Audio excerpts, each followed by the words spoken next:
आज की धम्म देशना को प्रारंभ करने के पूर्व हम सभी बुद्धानुसति, धम्मानुसति, संघानुसति का अभ्यास करेंगे और तत्पश्चात हम धम्म श्रवण करेंगे। अरहं सम्मा सम्बुद्धो भगवा बुद्ध भगवन्तं अभिवादेमि। स्वाखातो भगवता धम्मं नमस्सामि। सुपटिपन्नो भगवतो सावकसङ्घो संघं नमामि। नमो तस्स भगवतो अरहतो सम्मा सम्बुद्धस्स।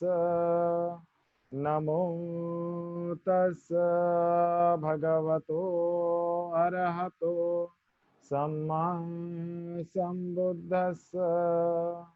नमो तस्स भगवतो अरहतो सम्मा सम्बुद्धस्स। बुद्धं शरणं गच्छामि, धम्मं शरणं गच्छामि, संघं शरणं गच्छामि। द्वितीयंपि बुद्धं शरणं गच्छामि, द्वितीयंपि धम्मं शरणं गच्छामि, द्वितीयंपि संघं शरणं गच्छामि, तृतीयंपि बुद्धं शरणं गच्छामि, तृतीयंपि धम्मं शरणं गच्छामि, तृतीयंपि संघं शरणं गच्छामि। पानातिपाता वेरमणि सिक्खापदं समादयामि। अदिन्नदाना वेरमणि सिक्खापदं समादयामि। अब्रह्मचर्या वेरमणि सिक्खापदं समादयामि। मुसावादा वेरमणि सिक्खापदं समादयामि। चोरामेरय मज्ज पमादठाना वेरमणि सिक्खापदं समादयामि। सब्बपापस्सयकरणं कुशलस्य उपसम्पदा सचेत्तपर्योदपनम् एतं बुद्धानुशासनम्। साधु साधु साधु। बुद्धं नमामि, धम्मं नमामि, संघं नमामि। महाकारुणिक तथागत रत सम्यक संबुद्ध परम पूज्य बोधिसत्व डॉक्टर बाबा साहब अम्बेडकर, उन्हें श्रद्धा सुमन अर्पित करते हुए आज के धम्म देशना में हमारे साथ शामिल सभी श्रद्धावान उपासक उपासिकाओं के लिए मंगल मैत्री करते हुए आज वर्षावास का तीसरा दिन का धम्म देशना हम श्रवण करने जा रहे हैं। आज के दिन का जो हमारा विषय है, अनाथ पिंडक या सुदत्त की धम्म दीक्षा किस तरह से होती है। सुदत्त श्रावस्ती का एक नागरिक था, साथ ही साथ वह राजा प्रसेनजीत का खजांची भी था और वह दरिद्रों को, गरीबों को रोज पिंड यानी भोजन बांटता था, इसलिए उसका जो नाम पड़ गया अनाथ पिंडक। अनाथ लोगों को, गरीब लोगों को, असहाय लोगों को भोजन बांटने के कारण, खाना देने के कारण वह जो है अनाथ पिंडक नाम से उसका नाम जाना जाता था। एक दिन वह राजगृह अपने व्यापार के कुछ कारण से वह जाता है। उसकी जो बहन है वह राजगृह में विवाह होकर के, उसका परिवार राजगृह में था। साथ ही साथ उसका जो राजगृह का आना जाना व्यापार के मामले से हमेशा बना रहता था। तो एक दिन वह राजगीर गया, तो वह जो है अपने जो साले है, साहब है, उसके साथ उसके घर गया। तो उसने देखा तो उसके घर में बहुत बड़ी तैयारी चल रही थी, भोजन बन रहा था। ऐसा लग रहा था कि उसका जो घर का जो माहौल है, कोई या तो शादी विवाह का कार्यक्रम है ऐसा लग रहा था, या स्वयं राजा उनके घर में आने वाले हैं, या उनका स्वागत के लिए सारी तैयारियां चल रही हैं। इस तरह का जो है वहाँ पर परिवेश चल रहा था। तब उनका जो ध्यान है उनके साले के ऊपर गया, उनकी बहन के ऊपर गया। तो उन्हें सब लोग भोजन बनाने की तैयारी में लगे हुए थे, ऐसा लग रहा था। तो वह जो है अनाथ पिंडक अपने साले के पास गया और उसके पूछा कि ये जो तैयारी चल रही है ये किस चीज की तैयारी है। तब उसके साले ने ये चीज कहा कि आज मेरे यहाँ भगवान बुद्ध और भिक्षु संघ का भोजन दान है, और आज के भोजन दान को मैं मेरे तरफ से दे रहा हूँ, इसलिए मेरी श्रद्धा मेरी जितनी है मैं उसकी तैयारी कर रहा हूँ, और मेरे से भी मैं भोजन बनाने का प्रयास कर रहा हूँ। मेरे को जो जो चीज़ों की आवश्यकता है उनको मैं उनकी व्यवस्था में लगा हूँ। तो यह जो चीज़ है उसको अनाथ पिंडक देखता है, तो उसके लगता है कि ऐसा कौन सा आदमी है जिसके लिए इतना सारा तैयारी, नौकर चाकर का भी तो उपयोग किया जा सकता है, लेकिन स्वयं इस तैयारी को कर रहा है। तो कहीं ना कहीं जो व्यक्ति जिसके लिए भोजन तैयार किया जा रहा है वो कोई विशेष ही होगा। ऐसा सोच करके वह उस रात को वहीं रुक जाता है, वहीं ठहर जाता है। और वहाँ ठहरने के बाद जब उसके अंदर में भावना निर्माण होती है कि क्यों ना मैं जो तथागत बुद्ध जो ज्ञान सिखाते हैं, धम्म सिखाते हैं, उनके पास जाऊं और उनको मैं अपनी बात पूछूं। और वह जो है अपने मन में विचार करते हुए वह जो है तथागत बुद्ध जहाँ ठहरे हुए थे वहाँ पर गया, और जाने के बाद उनको नमन किया। नमन करने के बाद उसने तथागत बुद्ध से कुछ जानने की अपेक्षा रखी कि धम्म आप क्या सिखाते हैं, क्या चीज़ बताते हैं।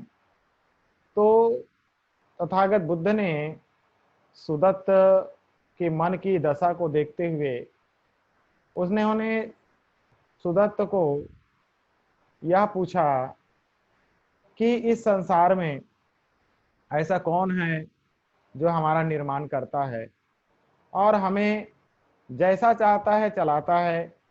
क्या यह कोई ईश्वर है, क्या कोई सृष्टि करता है, यदि ईश्वर निर्माण करता है तो सभी प्राणियों को चुपचाप केवल उसकी इच्छा के अधीन चलाता क्यों है? वे यदि ईश्वर द्वारा निर्मित हैं तो संसार में जिस तरह से कुम्हार जो होता है वह मटका बनाता है और वो मटके सब उस कुम्हार के अधीन होते हैं, तो ठीक उसी प्रकार यदि यह जो ईश्वर है जिसने सबको बनाया ऐसा कहा जाता है, तो ये जो संसार में जो दुख है, तकलीफ है, समस्याएं हैं, बाधाएं हैं, ये जो समस्याएं बाधाएं जो हैं, इन सब का जो मूल है वह तो ईश्वर ही होगा। यदि संसार को ईश्वर ने बनाया तो संसार में जो दुख चल रहा है, समस्या चल रही है, परेशानी हो रही है, या इतनी सारी आपत्तियां लोगों के जीवन में हो रहा है, या इतने सारे पाप कर्म हो रहे हैं, अकुशल कर्म हो रहे हैं, तो इन सब का श्रेय जो है किसको जाता है? उस ईश्वर को जाता है।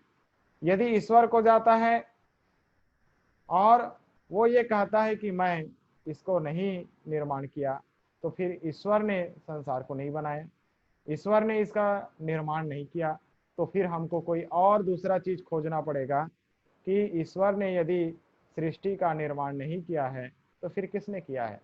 फिर कोई कहता है कि संसार का जो निर्माण है उसको ब्रह्मा ने बनाया है, ब्रह्मा ने सृष्टि की रचना की है।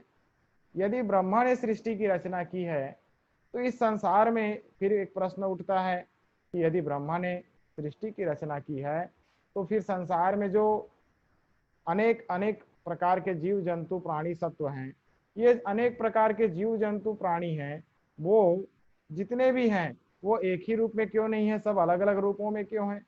अलग अलग सत्व, अलग अलग उनका रूप रंग कैसे है? यदि ब्रह्मा ने यदि इसका निर्माण किया है, सृष्टि का निर्माण किया है, तो जिस तरह से कोई बीज को जब हम उगाते हैं तो उससे क्या होता है? पौधे की उत्पत्ति होती है। ठीक उसी प्रकार सभी चीजें उत्पत्ति होती होंगी, लेकिन यहाँ श्री ब्रह्मा जो है कैसे एक चीज से कई चीज कैसे निर्माण कर सकता है? तो यदि ऐसा हम पता करें कि ब्रह्मा ने यदि सृष्टि का निर्माण नहीं किया तो फिर किसने सृष्टि का निर्माण किया? यदि कोई कहे कि आत्मा ने सृष्टि का निर्माण किया, तो फिर आत्मा ने यदि सृष्टि का निर्माण किया है तो फिर हमको ये बात जानने की जरूरत है कि सभी वस्तुएं वांछनीय रूप में क्यों नहीं है? यदि आत्मा को हम यदि मूल माने, आत्मा को सृष्टि निर्माता माने, तो संसार में जितनी भी आत्माएं हैं, जैसे हर जीव जंतु में कोई ना कोई तो आत्मा होगी, कोई ना कोई तो उसका रूप होगा। जैसे मनुष्य का आत्मा मनुष्य के जैसे बड़ा होगा, और बैल का आत्मा बैल के जैसा, कुत्ता का आत्मा कुत्ता के जैसा, तो ऐसा फिर संसार में जितने भी प्राणी होंगे सबके आत्माएं होंगी, और ये सब आत्माएं फिर कैसी होंगी? फिर ये कैसे निर्माण करेंगे? तो इस तरह से देखा जाए तो जब तक हम यदि इसको कहें कि आत्मा ने बनाया तो यह भी कहीं ना कहीं सार्थक नजर नहीं आता। तो तथागत बुद्ध ने अनाथ पिंडक को यह बात को कहा कि जो भी चीजें अस्तित्व में आती हैं वे सब सहेतुक होती हैं। सहेतुक का मतलब है उसका कोई ना कोई कारण होता है, उसका कोई ना कोई कारण होता है। ना वे ईश्वर द्वारा निर्मित होते हैं, ना ब्रह्मा द्वारा निर्मित हैं, और ना ही आत्मा द्वारा, और ना बिना किसी हेतु के वे यूं ही अस्तित्व में आते हैं। हमारे अपने कर्म ही हैं जो अच्छे और बुरे परिणामों को जन्म देते हैं। बुद्ध ने यही चीज को अवगत कराने का काम किया कि संसार में जितनी भी चीजें हो रही हैं ये जो है सहेतुक है। सहेतुक यानी कि कोई ना कोई इसका कारण है। बिना कारण के ना तो दुख होता है, ना तो सुख होता है, ना जन्म होता है, ना ही कोई क्रियाकलाप होता है। सारे चीजों का क्या है? कोई ना कोई कारण है, और उन कारणों को हमें समझना होगा। तो उन कारणों को जो तथागत बुद्ध ने कहा, यह जो सारा संसार जो है प्रतीत्य समुत्पाद के नियम से क्या है? ये बंधा हुआ है। प्रतीत्य समुत्पाद के नियम से बंधा हुआ है। प्रतीत्य समुत्पाद ही पूरे संसार को क्या करके रखा हुआ है? एक सूत्र में बांध करके रखा हुआ है। जिस तरह से संसार में यदि कोई ईश्वर की प्रार्थना करे या ईश्वर की पूजा करे या ईश्वर की आराधना करे, तो इससे किसी की मुक्ति होने वाली नहीं है। यह जो है एक प्रकार से काल्पनिक उड़ान या सूक्ष्म उड़ान कहा जाता है, जिसमें आत्मा की पूजा, परमात्मा की पूजा, ईश्वर की पूजा, परमेश्वर की पूजा, इसको कर करके कोई आदमी अपने जीवन को नहीं बदल सकता। इसलिए बुद्ध ने जो धम्म बताया वह अनाथ पिंडक को समझ में आया। जब अनाथ पिंडक को समझ में आया तो अनाथ पिंडक ने कहा कि तथागत, मैं तो आपके वचनों का हृदयंगम कर रहा हूँ, मैं आपके वचनों को समझ रहा हूँ, लेकिन मैं आपके इन चीजों को मैं कैसे धारण करूं? मुझे आप आदेशित कीजिए, मुझे आप मार्गदर्शित कीजिए, मैं कैसे अपने जीवन को व्यतीत करूं? मैं तो एक व्यापारी आदमी हूं और मेरे पास धन संपत्ति भी बहुत सारे हैं, और धन संपत्ति के साथ साथ मेरे जो है नौकर चाकर भी बहुत सारे हैं, और वही सब लोग मेरे व्यापार और मेरे कार्य पर निर्भर होते हैं। सभी लोग मेरे ऊपर निर्भर हैं, उनकी जीविका मेरे ऊपर निर्भर है। यदि आप मुझे ऐसा कोई मार्ग बताएं जिससे कि मैं अपने जीवन को सफल बना सकूं। आपके शिष्य लोग कहते हैं, आपके जो भिक्षु संघ है वो आपकी बहुत ही ज्यादा प्रशंसा करते हैं और आपके धम्म की बहुत ज्यादा प्रशंसा करते हैं, और वो कहते हैं कि इतना बड़ा सिद्धार्थ गौतम, जिन्होंने सब कुछ त्याग करके, सब कुछ छोड़ करके, सब कुछ उन्होंने छोड़ते हुए उन्होंने इस तरह से उनको उन्होंने जीवन को निर्माण किया और उन्होंने धम्म सिखाया। आज दुनिया के लोगों को वो धम्म सिखा रहे हैं। तो इनका उनका जो त्याग है वो बहुत ही बड़ा है, बहुत ही श्रेष्ठ है, बहुत ही अच्छा है। और कोई व्यक्ति उनके धम्म को यदि सीखना चाहता है तो वह सब कुछ त्याग करके वह इस मार्ग को पकड़ ले तो वह व्यक्ति का जीवन सुखमय हो जाएगा, संसार के जीवन के दुखों से मुक्त हो जाएगा। ऐसा आपके शिष्य लोग कहते हैं। तो क्या मैं इस बात को समझूं कि मैं भी अपने सभी प्रकार के धन दौलत, जितनी भी संपत्ति या सब कुछ छोड़ करके, क्या मेरे को भी ऐसा आपके साथ चीवर पहन करके, भिक्षु बन करके, क्या मैं अपने जीवन में आत्मा इस तरह का धम्म का आत्मसात करके क्या मैं अपने जीवन को सफल बना सकता हूं? तो इस तरह से अनाथ पिंडक ने तथागत बुद्ध को पूछा। तब भगवान बुद्ध ने उनको फिर से मार्गदर्शित किया कि संसार में धम्म जीवन का सुख हर उस व्यक्ति के लिए प्राप्य है। हर संसार में जितने भी मनुष्य है, जितने भी प्राणी हैं, हर कोई व्यक्ति उसे क्या कर सकता है? प्राप्त कर सकता है, सीख सकता है, जान सकता है, समझ सकता है। लेकिन जो आर्य अष्टांगिक मार्ग का पथिक है, कोई भी व्यक्ति आर्य अष्टांगिक मार्ग का क्या हो सकता है? पथिक हो सकता है, चलने वाला बन सकता है। लेकिन जो धन से चिपका हुआ है उसके लिए यह अच्छा नहीं है कि वह यदि धन को छोड़ करके निकल जाए, लेकिन वह धन के प्रति आसक्त ना हो, उसमें चिपका ना हो, वह उससे हट करके उसका सही सदुपयोग करना सीख जाए, तो वह व्यक्ति का जीवन जो है क्या हो सकता है? सुखमय हो सकता है, सफल हो सकता है। तो इस तरह से हम देख सकते हैं कि अनाथ पिंडक को तथागत बुद्ध ने यह चीज को अवगत कराने का काम किया कि संसार में यदि कोई व्यक्ति गृहस्थ है तो वह गृहस्थ अपना जो भी काम है, जो भी उसका रोजगार है, वो रोजगार को वो अच्छे से करे। वह यदि शिल्पी है तो शिल्प कला का काम करे, यदि वो व्यापारी है तो व्यापार का काम करे, यदि वह सरकारी नौकर है तो सरकारी नौकरी का काम करे, यदि वह संसार में संसार का त्याग करके गृहस्थ का त्याग करके ध्यान भावना में रत होकर के यदि काम वासनाओं को त्याग करके अपने जीवन को शुद्ध पवित्र जीवन व्यतीत करने की ओर ले जाना चाहता है, तो वह भी उस मार्ग में आ सकता है। जिस तरह से संसार में जैसे जो कमल होता है, वह कमल जिस तरह से कीचड़ में रहते हुए भी, पानी के ऊपर पानी में रहते हुए भी वह जो है, ना तो वह जो कमल है वह उस पर कोई बूंद पानी का बूंद टिकता है और ना ही उसमें कीचड़ लगता है, तो वह कीचड़ से भी निकल जाता है और वह पानी से भी दूर रहता है। पानी उसके ऊपर होने के बाद भी वह पानी को स्पर्श नहीं करता या पानी को वह नहीं चिपका रहता वह जो है पानी जो है उसको तुरंत वहां से उतरते हुए हमको देखने को मिलता है। यानी कि वह चिपकता नहीं है, उसको अपने अंदर खींचता नहीं है, अपने अंदर लाता नहीं है। यानी संसार में मनुष्य यदि चाहे तो आर्य अष्टांगिक मार्ग का अभ्यास करते हुए अपने जीवन को, चाहे वह कोई भी कार्य कर रहा हो, व्यापार का या कोई भी उद्योग धंधे का या सरकारी नौकरी का या जो भी जितने भी वो कर्म कर रहा है, उन कर्मों के पीछे उनको यही चीज को समझना होगा कि वह जो कार्य है वह कुशल हो और वह कुशल से कुशल की ओर जाने का प्रयास करे।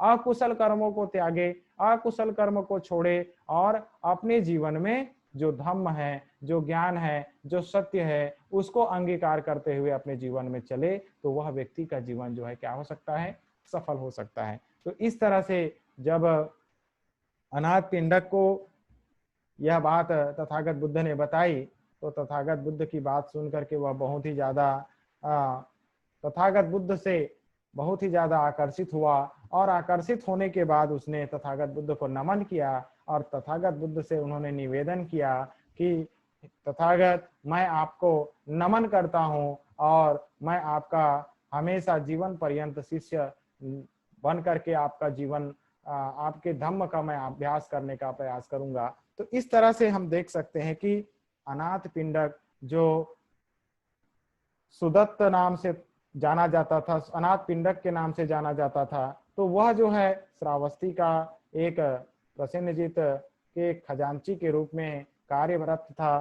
साथ ही साथ उसका जो जीवन है वह हजारों लोगों के जीवन से जुड़ा हुआ था। उनका नौकर चाकर इतने लोग थे कि उन चीजों को वह छोड़ नहीं सकता था। उन चीजों को यदि छोड़ने की बात होती तो वह जो है सुख लाभ जो होना चाहिए वो सुख लाभ नहीं कर पाता। क्यों?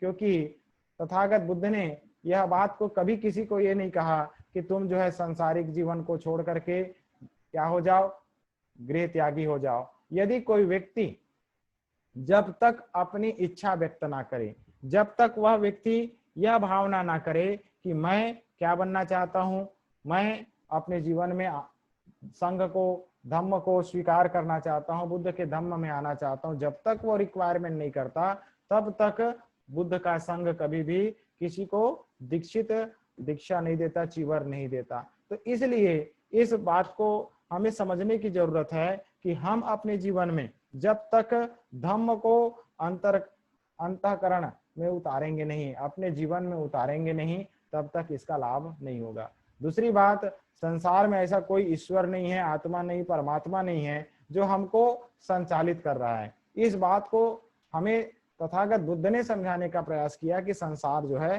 प्रतीत्य समुत्पाद के नियम से चल रहा है। और प्रतीत्य समुत्पाद क्या है? तो प्रतीत्य समुत्पाद जिसमें अविद्या का जो रूप है, अविद्या पच्चय संखारा, संखार पच्चय विज्ञानं, विज्ञान पच्चय नाम रूपं, नाम रूप पच्चय षडायतनं, षडायतन पच्चय फस्सो, फस्स पच्चय वेदना, वेदना पच्चय तन्हा, तन्हा पच्चय उपादानं, उपादान पच्चय भवो, भव पच्चय जाति, जाति पच्चय जरा मरणं, शोक परिदेव दुख दो मनस्सुपायासा संभवंती। इस तरह से प्रतीत्य समुत्पाद जो है वह एक से दूसरा से इसका संबंध है। जैसे कि आदमी कहता है कि इस जन्म और मरण से मुझे क्या होना है, मुक्त होना है। तो जन्म और मरण से मुक्त कैसे होगा?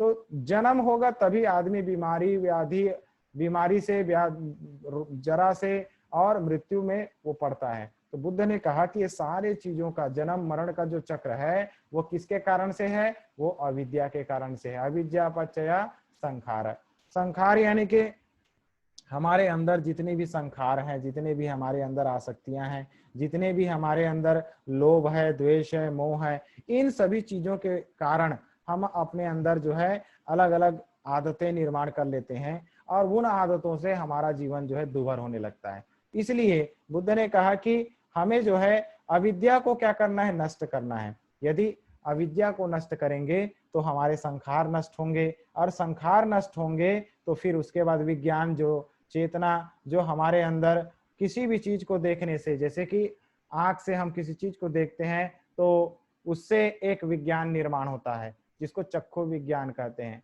जैसे कल हमने सुना स्रोत विज्ञान होता है, घ्राण विज्ञान होता है, और जिह्वा विज्ञान होता है, और काया विज्ञान होता है। इस तरह से जो है अलग अलग विज्ञान है। स्पर्श करने से इस एक विज्ञान निर्माण होता है, कान को शब्द सुनने से एक विज्ञान निर्माण होता है। तो इस तरह से संसार में जितने भी अटैचमेंट हैं, जितने भी विज्ञान निर्माण हुए हैं, जो आंख से, नाक से, कान से, त्वचा से और जीभ से जो हम टच करते हैं, खाते हैं, देखते हैं, सुनते हैं, सूंघते हैं, तो उससे निर्माण होते हैं। तो उन चीजों का निर्माण होने से क्या होता है, नाम और रूप निर्माण हो जाते हैं, और नाम रूप का निर्माण होने से 6 आयतनों में वो विभक्त रहते हैं। और उसके साथ साथ 6 आयतन जो हैं, वो 6 आयतन को हमें समझना है। और उसके बाद मैं और मेरा का भाव जो हमारे अंदर है, उनको हमको धीरे धीरे क्या करना है, त्याग करना है। जैसे यदि हम अपने अंदर की इन सारी तृष्णाओं को, इन सारे आसक्तियों को यदि हम छोड़ते हैं, निकालते हैं, तो हम अपने जीवन में प्रतीत्य समुत्पाद का जो सिद्धांत है, जो जन्म मरण से जुड़ा हुआ है, जो आसक्तियों से जुड़ा हुआ है, जो हमारे अंदर के इच्छाओं से जुड़ा हुआ है, उनको हम क्या कर सकते हैं, दुख जो उत्पन्न करता है उसे हम नष्ट कर सकते हैं। तो इस तरह से हम देख सकते हैं कि तथागत बुद्ध ने अनाथ पिंडक को जब ये बात कही तो वह बहुत ही ज्यादा क्या हो गया, बुद्ध के धम्म के प्रति आकर्षित हुआ। और उसके बाद तथागत बुद्ध से उन्होंने निवेदन किया कि तथागत, मैं आपसे आग्रह करना चाहता हूँ कि मैं श्रावस्ती में रहता हूँ, और जब मैं श्रावस्ती से यदि आपको निमंत्रण दूं तो आप अपने भिक्षु संघ के साथ में कहाँ आएंगे, श्रावस्ती आएंगे। और वहां से वह जो है अनाथ पिंडक तथागत बुद्ध को वंदन करके वह जो है वापस श्रावस्ती की ओर प्रस्थान करता है। श्रावस्ती की ओर प्रस्थान करने के बाद वह सोचता है कि मैंने ऐसा कोई कार्य करना है जिससे कि तथागत बुद्ध यहाँ आए, और तथागत बुद्ध आकर के इस क्षेत्र के लोगों को, श्रावस्ती के लोगों को धम्म सिखाएं, और धम्म सिखाएंगे तो यहाँ के लोग भी सुखी और समृद्ध होंगे। जब यहाँ के लोग भी सुखी और समृद्ध होंगे तो धम्म सबको प्राप्त होगा, और वह व्यक्ति अपने जीवन में दुखों से मुक्त हो सकता है। चाहे वह गृहस्थ हो, चाहे वह गृह त्यागी हो, हर किसी के लिए रास्ता खुल सकता है। तो इस तरह से अनाथ पिंडक वापस अपने श्रावस्ती गया, और श्रावस्ती जाने के बाद उसने अपना जो कार्य है उसमें उसने परिवर्तन लाया, और उसने जगह ढूंढने का प्रयास किया। तथागत बुद्ध जहाँ रुक सके, तथागत बुद्ध जहाँ पर ठहर सके, ऐसा जगह उसने जो है श्रावस्ती के अंदर ढूंढने का काम किया। लेकिन उसको जो है श्रावस्ती के अंदर ऐसा कोई जगह दिखा नहीं, साधारण जगह उसको दिखा नहीं जो तथागत बुद्ध के अनुकूल हो। लेकिन जब वह राजा के दरबार की ओर टहल रहा था तो उसने देखा कि वहां पर जो जैत राजकुमार का जो उप उद्यान है, वह उद्यान बहुत ही आकर्षक है, बहुत ही अच्छा है। तो क्यों ना इस उद्यान को ही खरीद लिया जाए, इस उद्यान को ही ले लिया जाए। तो वह जो है जैत राजकुमार के पास गया, और उसके बाद उसको कहा कि मैं आपके उद्यान को खरीदना चाहता हूँ, आप क्या मुझे वह उद्यान देंगे। तब जैत राजकुमार ने कहा कि आपको यदि उद्यान खरीदना है तो आपको आप सोने के सिक्के बिछाना होगा, जहां जहां आप सोने के सिक्के बिछा रहे होंगे उतने जगह को आप ले सकते हो। तो इस तरह से वह एग्रीमेंट हो जाता है, और एग्रीमेंट होने के बाद अनाथ पिंडक अगले दिन से सोने की सिक्के बिछाने का वह जो है कार्य करता है। और सोने के सिक्के बिछाते बिछाते बिछाते बिछाते वह जो जमीन का 1/3 हिस्सा को वह जो है सोना का सिक्का को बिछा करके वह अपना कार्य कर रहा होता है। दूसरे दिन हम देखते हैं कि जैत राजकुमार जो है वहां उस जगह पर पहुंच जाता है, और जब वहां पहुंचता है तो देखता है कि अनाथ पिंडक ने तो पूरा जमीन को क्या कर दिया है, सोने के सिक्के से बिछा दिया है। केवल 1/3 हिस्सा ही बचा हुआ है, और वो 1/3 हिस्सा जब उसने देखा तो उसने अनाथ पिंडक के पास गया, और अनाथ पिंडक के पास जाकर के उसको सोना जो बिछा रहे थे उसको रोका। सोना को बिछाने से रोकने के बाद वह जो है अनाथ पिंडक को पूछा कि अनाथ पिंडक, तुम ये जो जमीन तुमको किस लिए जरूरत है, किस लिए तुमको चाहिए और तुम इसमें क्या करना चाहते हो। तब अनाथ पिंडक ने जेत राजकुमार को कहा कि ये जो है जमीन मुझे मेरे लिए नहीं चाहिए, मुझे जो है तथागत बुद्ध के लिए चाहिए, भगवान बुद्ध के लिए चाहिए। वो यहाँ आएंगे और यहाँ आकर के लोगों को धम्म सिखाएंगे, लोगों को सुख समृद्धि का मार्ग बताएंगे, आर्य अष्टांगिक मार्ग का अभ्यास करना सिखाएंगे और इस तरह से तथागत बुद्ध हमें मार्गदर्शित करेंगे। उनके लिए मैं यह जमीन जो है खरीद रहा हूँ ताकि उनका धम्म का कार्य हमारे लोगों तक, हम तक पहुंचे और हम सुखी जीवन व्यतीत कर सके। जब यह बात को सुना तो जेत राजकुमार ने अनाथ पिंडक को कहा कि जितना जगह बचा हुआ है ये जगह जो है मेरे तरफ से मैं दान देता हूँ, और साथ ही साथ जितने भी जमीन का जो हिस्सा है वो जमीन का हिस्सा मैं मेरे तरफ से दान देता हूँ। और साथ ही साथ ये जो सोना तुमने बिछाया है यह सोना भी इसी कार्य के मरम्मत के लिए, इसी कार्य को अच्छा करने के लिए, इसी कार्य को पूरा करने के लिए आप जो है इस जो सोने के सिक्के हैं इसका उपयोग कीजिए। और इस तरह से अनाथ पिंडक ने वह सोने को उसी कार्य में लगाया और उस सोने के साथ साथ उसने जो है अपने घर से फिर से जितना सोना बिछाया था उतना सोना लाया और उस सोना को वहां पर उस जेतवन को सुव्यवस्थित करने का, जहां उनके लिए तालाब खोदना था तालाब खोदे, जहां पर उनके लिए रुकने का आसन बनाना था वहां रुकने का आसन बनाया, कुटी बनाना था कुटी बनाया। इस तरह से भिक्षु संघ के रुकने की सारी व्यवस्था वहां पर उन्होंने किया। और उसके बाद जब यह पूरा कार्य कंप्लीट हो गया, जब पूरा कार्य व्यवस्थित हो गया, तब उन्होंने तथागत बुद्ध को निवेदन किया कि आप श्रावस्ती आए और श्रावस्ती आकर के हमारा जो एक छोटा सा उपहार है उसे स्वीकार करें। और तब जो है तथागत बुद्ध भिक्षु संघ के साथ में श्रावस्ती पहुंचते हैं। और श्रावस्ती पहुंचने के बाद एक बहुत बड़ा धम्म सम्मेलन होता है, बहुत बड़ा एक फंक्शन होता है। और उस फंक्शन में तथागत बुद्ध को वह जो है जेतवन का जो विहार जो अनाथ पिंडक ने बनाया था वो अनाथ पिंडक ने तथागत बुद्ध को भिक्षु संघ को अर्पण किया। और उसको भिक्षु संघ को अर्पित करते हुए उन्होंने अपने जीवन में धम्म सीखने के लिए, धम्म को जानने के लिए उन्होंने अपना पूरा जीवन वहीं श्रावस्ती में जेतवन में उन्होंने बिताया। तो इस तरह से हम देख सकते हैं कि अनाथ पिंडक की जो श्रद्धा है, अनाथ पिंडक का जो धम्म के प्रति उन्होंने जब धम्म को सीखा, धम्म को जाना, धम्म में जो उन्होंने प्रवेश किया, तो उनके जीवन में जो परिवर्तन हमको देखने को मिलता है वह इस तरह से बहुत ही एक विस्मरणीय है। वह जो है भुलाया नहीं जा सकता। आज भी बहुत सारे ऐसे उपासक हैं, महा उपासक हैं जो धम्म को आगे बढ़ने के लिए हमेशा मेहनत करते हैं, प्रयास करते हैं, कोशिश करते हैं। तो इस तरह से हमारे जीवन में हम धम्म को भली भांति समझें, भली भांति जानें, भली भांति उसको आगे पहुंचाने का प्रयास करें। तो यदि हम इसको आगे बढ़ाने का प्रयास करेंगे तो हमारे जीवन में सुख समृद्धि सारी चीज हम हासिल कर सकते हैं। तो सभी के लिए बहुत बहुत मंगल कामनाएं। 1 मिनट का सेशन और बचा है, इसके बाद आप दूसरे सेशन में आप सभी शामिल होंगे और आईडी पासवर्ड डाल के सेकंड सेशन हमारा कुछ ही क्षणों के बाद चालू होगा। 40 मिनट का समय समाप्त होने वाला है, तो आप जो है सेकंड सेशन में शामिल हों।